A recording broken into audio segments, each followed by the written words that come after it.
Olá, estudantes da terceira série do ensino médio. Nesse vídeo vamos conversar sobre juros compostos e função. Qual a relação que existe entre eles? Existe relação com qual tipo de função que ele se assemelha, gente? Vocês já conseguiram sacar qual que é? Como é que fica graficamente a representação do montante no decorrer do tempo? Vocês já pensaram nisso? Neste vídeo a gente vai esclarecer esses pontos que nós estamos conversando. Então, podemos também relacionar o juro composto com uma progressão. Lembra das progressões? A progressão aritmética e a progressão geométrica. Qual das duas o montante se comporta? Como uma progressão aritmética ou como uma progressão geométrica? Vamos dar uma olhadinha aqui.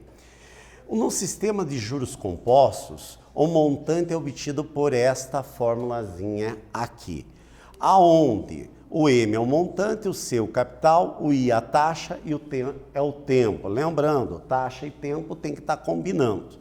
Ou seja, a relação que a gente pode fazer com função é com a função exponencial, que ela é do tipo A vezes B elevado a X, aonde o A seria para nós aqui o capital, o B seria este valor entre parênteses, que é a taxa mais 1, que seria a nossa base. E o tempo seria exatamente aonde vai variar a nossa função exponencial nesse caso. Então, os juros compostos aqui, nós podemos fazer um exemplo aqui, substituindo os valores, por exemplo, uma aplicação no capital de 10 mil com uma taxa de 20%.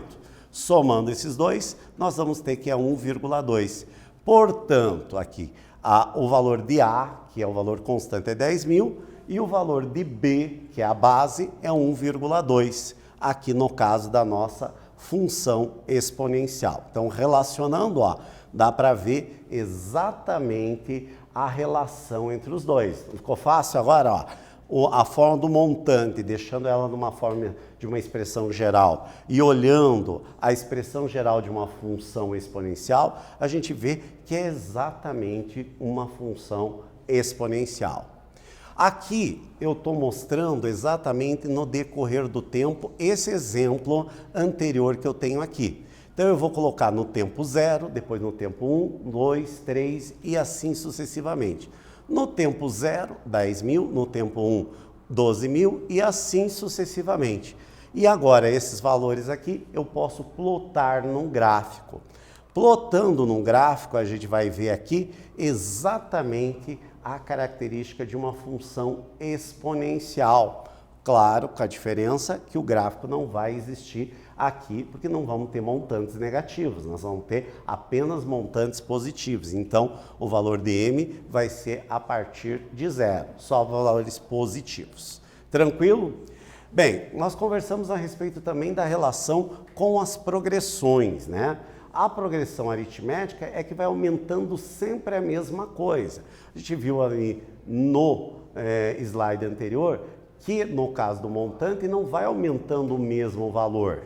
Então, não seria uma progressão aritmética, e sim uma progressão geométrica. Então, aqui, a função exponencial, onde este termo aqui na fórmula do montante vai ser a nossa base, e neste caso, no caso da progressão geométrica, ele vai corresponder à razão da progressão geométrica.